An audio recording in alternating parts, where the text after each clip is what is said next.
Next, let's learn how to draw a polygon.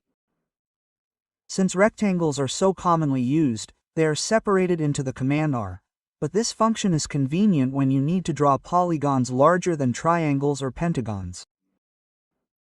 If you enter the shortcut key P, the polygon command is assigned. After executing the function, let's enter 6 in the number of sides input. Then, it will ask you to specify the polygon center point. Let's click the center of the circle we just created. For those who can't snap to the center of a circle, if you hover over the circle with the mouse once, you will see the center point. After clicking the center point, it will ask you to select an inscribed circle and an outer circle. If you select an inscribed circle, a polygon will be created inside the circle, and if you select an outer circle, a polygon will be created outside the circle. This time, I'll click the inscribed circle or enter I. It says to specify the radius of the circle. You can enter the radius directly, but we will click on the upper quadrant of the circle that has already been created. You can see that the hexagon is created inscribed in the circle.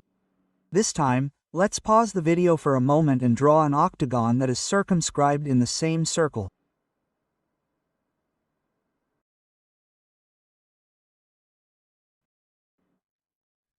Enter the command P and enter 8 for the number of sides. Click the center point of the square as the center point of the circle with an object snap, and then enter C to select the outer side.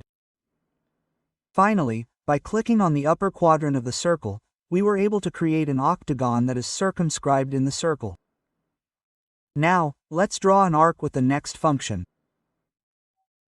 To easily see how the function works visually, enter the line command A and draw a long horizontal line and a short vertical line downward from the center of the horizontal line, as shown. Once you're done, enter the shortcut key A. The command arc is assigned. After executing this arc function, I will click on either end of the horizontal line as the starting point. Then, it will ask me to specify the second point of the arc, so I will click on the end point of the vertical line here. Finally, if you click on the opposite end of the horizontal line, an arc will be created like this.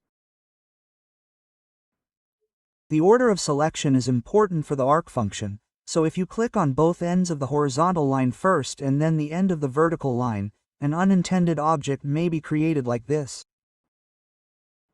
If you create it with the circle function without using the arc function, you can draw it using the 3-point function. Many people prefer to draw a circle and then use the trim function to cut off the unnecessary parts, leaving only the arc in the desired part.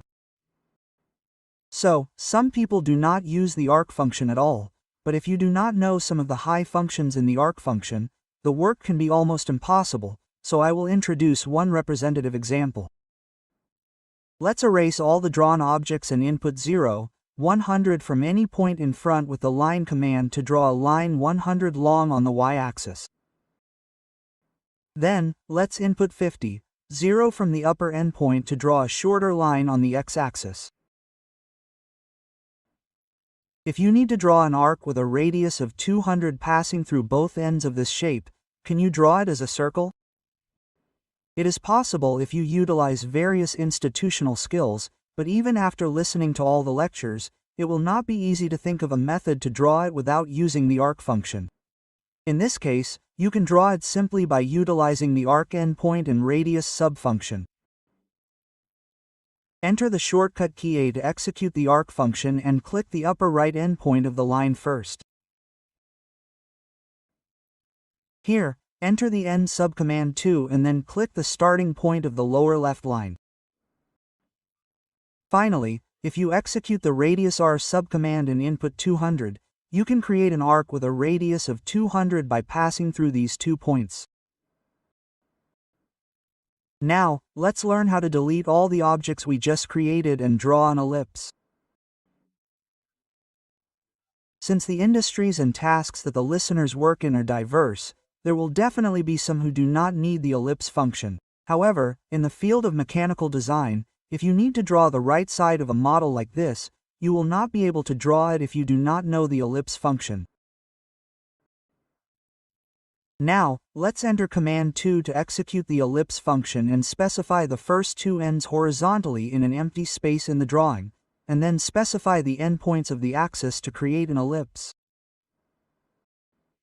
The tower is not used very often, and there are a couple of cases where it is used with subcommand.